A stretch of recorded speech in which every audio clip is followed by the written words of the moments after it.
मज़ेदार, क्रीमी और जायके से भरपूर चिकन मैकरोनी। ये आसान सी रेसिपी बच्चों और बड़ों दोनों को पसंद आएगी। और अगर आप जल्दी से तैयार होने वाली किसी डिश की तलाश में हैं जो लजीज भी हो और झटपट भी बन जाए तो ये चिकन मैकरोनी ज़रूर आजमाएं।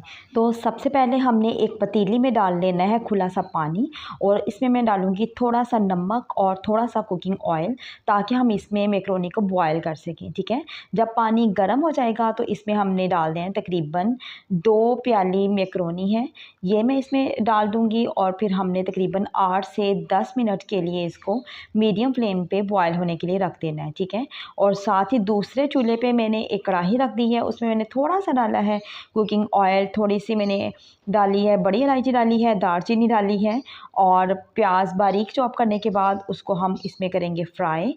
प्याज को हमने ब्राउन नहीं करना, थोड़ा सा सोते कर लेना है।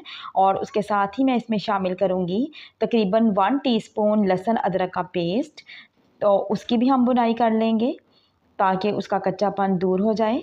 तो लो फ्लेम पे हम दोनों को भून लेते हैं। ठीक है, और यहाँ पे हम मैकरोनी को चेक करेंगे। मैकरोनी जो है ये अभी थोड़ी सी इसमें कसर बाकी है, तो हम मज़ीद इसको थोड़ा सा टाइम देंगे ताकि ये अच्छे तरीके से बॉयल हो जाए। ठीक है, जब लहसुन अदरक और प्याज दोनों को लाइट ब्राउन कलर हमने किया है तो उसके साथ ही मैंने इसमें शामिल कर दिया है चिकन। और चिकन को हम करेंगे जब तक कि उसका कलर चेंज ना हो जाए, तब तक हम चिकन को करेंगे फ्राई। ठीक है, और साथ ही मैंने जो मैकरोनी है उसको हमने स्टेन करके रख लिया था। तो देखें ये आपस में भी नहीं जुड़ रही क्योंकि पानी में हमने डाला था कुकिंग ऑयल। और अब हमने मैकरोनी को ठंडा होने के लिए रख दिया है, और साथ ही मैं यहाँ पे चिकन की भी भुनाई कर रही हूँ। और चिकन को अच्छे तरीके से भून लें ताकि उसकी स्मेल भी ख़त्म हो जाए और उसका कलर भी चेंज हो जाए।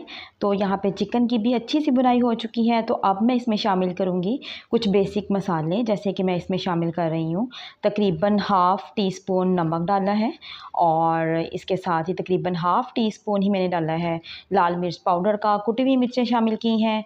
थोड़ा सा मैंने इसमें क्या बोलते हैं इसको चिली सॉस वो शामिल कर दिया है। थोड़ा सा मैं इसमें डालूँगी सोया सॉस। ठीक है, और थोड़ा सा आप सिरका इसमें शामिल कर सकते हैं।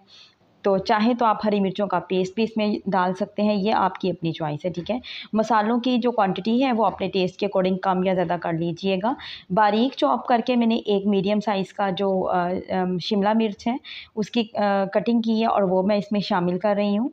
हमने इनको बहुत ज़्यादा नहीं पकाना क्योंकि शिमला मिर्च जो है वो बहुत जल्दी गल जाती है, तो हमने हल्का सा ही इसको 1 मिनट के लिए थोड़ा सा मिक्स करना है। उसके साथ ही मैं इसमें शामिल कर दूंगी मैकरोनी। ठीक है, तमाम चीज़ों को हम अच्छे तरीके से करेंगे मिक्स। ठीक है, और फ्लेम को हम कर देंगे लो फ्लेम करने के बाद इसकी अच्छी सी मिक्सिंग करेंगे। और अब हम इसमें शामिल करेंगे क्रीम।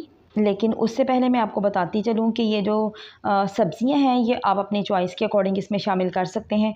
आप चाहें तो इसमें बारीक सी बंद गोभी काट के वो भी शामिल कर सकते हैं, और गाजर जो है उसकी बारीक सी कटिंग करके वो भी इसमें शामिल कर सकते हैं। ठीक है, वाइट सॉस बनाने के लिए एक कटोरी में मैंने डाला था मेयोनीज़। इसमें मैंने थोड़ी सी कुटी हुई लाल मिर्चें शामिल की हैं, काली मिर्चें शामिल की हैं, थोड़ा सा नमक शामिल किया है। आप चाहें तो थोड़ी सी शुगर भी इसमें ऐड कर सकते हैं। ठीक है, तो इन तमाम चीज़ों को हम मिक्स करेंगे, और साथ ही मैं इसमें शामिल करूँगी केचप। आज की ये सिंपल और आसान सी रेसिपी अगर आपको अच्छी लगी हो तो कमेंट बॉक्स में लाजमी बताएं। अपनी फ्रेंड्स और अपनी कज़न्स के साथ इसको लाजमी शेयर कीजिएगा।